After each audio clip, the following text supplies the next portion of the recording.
Chevella parliament నియోజకవర్గం Congress party MP అభ్యర్థి రంజిత్ రెడ్డి ప్రస్తుతం మనతో ఉన్నారు. ఆయనతో మాట్లాడదాం. మరి ప్రచారం ఎలా కొనసాగుతోంది, ప్రజల్లోంచి స్పందన ఎలా ఉంది, ఇక గెలుపు అవకాశం ఎలా ఉన్నాయని చెప్పి కూడా తెలుసుకునే ప్రయత్నం చేద్దాం.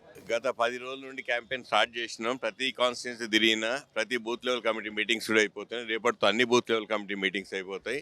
మంచి స్పందన ఉంది. ఎందుకంటే ప్రభుత్వం మొన్ననే కాంగ్రెస్ పార్టీ ప్రభుత్వం కూడా చేపట్టింది.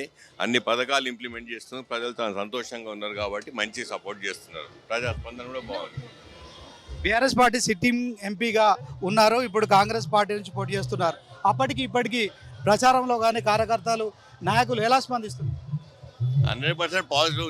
అదే చాలా అప్రిషియేట్ చేస్తే ఛాన్సాలు చెప్పినా చాలా సంతోషం. కాంగ్రెస్ పార్టీలో నన్ను ఒక కుటుంబ సభ్యునిగా వాళ్ళు స్వీకరించారు. చాలా సంతోషం. 100% ప్రతి ఒక్కరు ఎందుకు హ్యాపీగా ఉన్నారంటే రంజిత్ రెడ్డి గత 5 సంవత్సరాలు ఏం పని చేసినా వాళ్ళందరికీ తెలుసు కాబట్టి మేము హర్షిస్తున్నామన్నా మా పార్టీకి వచ్చినందుకు సంతోషపడుతున్నాం. టీఆర్ఎస్ బీజేపీలో ఆ కాంగ్రెస్ 6 గ్యారెంటీలు అమలు చేయలేదు, సో వాళ్ళు ప్రజల్లో పూర్తి స్థాయిలో విశ్వాసం కోల్పోయారని ప్రచారం చేస్తున్నారు. ఇప్పటికి 4 గ్యారెంటీలు అమలు చేసినాం. 4 గ్యారెంటీలు అమలు చేసినాం. 2 గ్యారెంటీలు అమలు చేయడం కష్టం కాదని అందరికీ తెలుసు. మాట్లాడాలి కాబట్టి మాట్లాడతారు. సో ఇది ఇక మరి కాంగ్రెస్ పార్టీ ఇచ్చిన 6 గ్యారెంటీలో 4 గ్యారెంటీలు కూడా ఇప్పటికే అమలు చేశాము.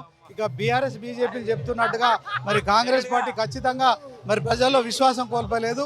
నేను మరొకసారి మరి బీఆర్ఎస్ ఎంపీగా మరి సిట్టింగ్ ఎంపీగా ఉన్నప్పటికీ కూడా కాంగ్రెస్ పార్టీకి సంబంధించి మరి అభివృద్ధి జరుగుతుంది కనుక నేను కాంగ్రెస్ పార్టీ నుంచి ఎంపీగా పోటీ చేస్తున్నాను, ఖచ్చితంగా నేను విజయం సాధిస్తున్నాను అని చెప్పి మరి ఇక చేవేళ్ల కాంగ్రెస్ పార్టీ అభ్యర్థి గడ్డం రంజిత్ రెడ్డి అయితే చెప్తున్నారు. ఇక ఓవరాల్గా కాంగ్రెస్ పార్టీకి సంబంధించి మరొకసారి మనం చూడొచ్చు, భారీ ర్యాలీతో కూడా ఆయన మరి ఇప్పుడు రాజేంద్ర నగర్ కాన్స్టిట్యున్సీలో మరి ఇక ఈ యొక్క ర్యాలీ బయలుదేరారు. ఓవరాల్గా ఎన్ఎస్యుఐ కార్యకర్తలు కూడా మరి రాష్ట్ర అధ్యక్షుడు ఇక బల్మూరి వెంకట్ ఆధ్వర్యంలో కూడా ఇప్పుడే ఎన్ఎస్యుఐ కార్యకర్తల సమావేశం జరిగింది.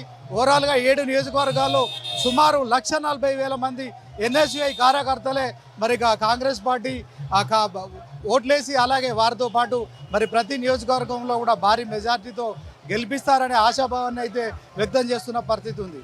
కెమెరా పర్సన్ విఘ్నేష్తో శ్రీనివాస్, న్యూస్ 360 రాజేంద్ర నగర్ నుంచి.